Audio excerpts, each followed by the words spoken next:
অবশেষে তৃণমূলের দুর্গে বিজেপির হানা। দীর্ঘ 15 বছরের শাসনের অবসান ঘটিয়ে ঐতিহাসিক জয়ে পশ্চিমবঙ্গের মসনদে গেরুয়া শিবিরের পদ্মফুল, মলিন তৃণমূলের জোড়া ফুল। সবশেষ পাওয়া বেসরকারি হিসেবে দেখা যাচ্ছে 293টি আসনের মধ্যে 2/3 আসনের জয়ের দ্বার প্রান্তে বিজেপি। দলের এমন সাফল্যে নেতাকর্মীদের অবদানকে সাধুবাদ জানিয়ে টুইট করে মোদি বলেন, বাংলায় পদ্ম ফুটেছে।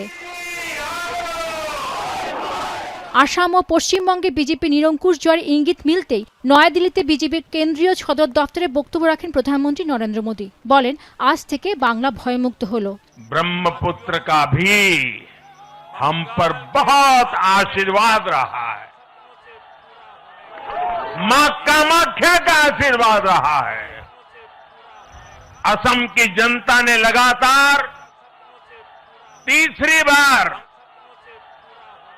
बीजेपी एनडीए पर भरोसा किया है।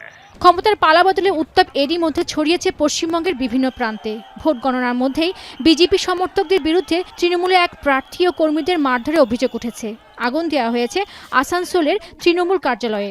এমনকি গণনা কেন্দ্র পরিদর্শনে আসা মমতা বন্দ্যোপাধ্যায়কে উদ্দেশ্য করে চোর চোর স্লোগান দিয়েছে গেরুয়া শিবিরের কর্মীরা। এক পর্যায়ে ভবানীপুরের গণনা কেন্দ্র থেকে নিজ বাড়িতে ফিরে যান তৃণমূল নেত্রী। এছাড়াও বেশ কিছু গণনা কেন্দ্রের বাইরে তৃণমূল বিজেপি সমর্থকদের মধ্যে সংঘর্ষের খবর পাওয়া গেছে। এদিকে হাই ভোল্টেজ ভবানীপুরে দিনভর হাড্ডাহাড্ডি লড়াই শেষে শুভেন্দুর কাছে হেরেছেন তৃণমূল নেত্রী মমতা বন্দ্যোপাধ্যায়। 15,000-এর বেশি ভোটের ব্যবধানে আসনটিতে জয়ী হন রাজ্য বিজেপির বিরোধীদলীয় নেতা। এছাড়াও আরেক আসন নন্দীগ্রামেও বিপুল ব্যবধানে জয়ী হয়েছে শুভেন্দু। এদিকে ভোট গণনা নিয়ে নির্বাচন কমিশনের সক্রিয়তা নিয়ে প্রশ্ন তুলেছে তৃণমূল। রাজ্যের বেশ কয়েকজন আমলা এবং পুলিশ আধিকারিককে অপসারণ করায় প্রতিবাদ জানিয়ে মুখ্য নির্বাচন কমিশনারকে চিঠি দিয়েছে মমতা। তার অভিযোগ, রাজ্য সরকারের সঙ্গে আগাম কোনো আলোচনা না করে বিজেপির মদদে আধিকারিকদের বদলি করা হচ্ছে।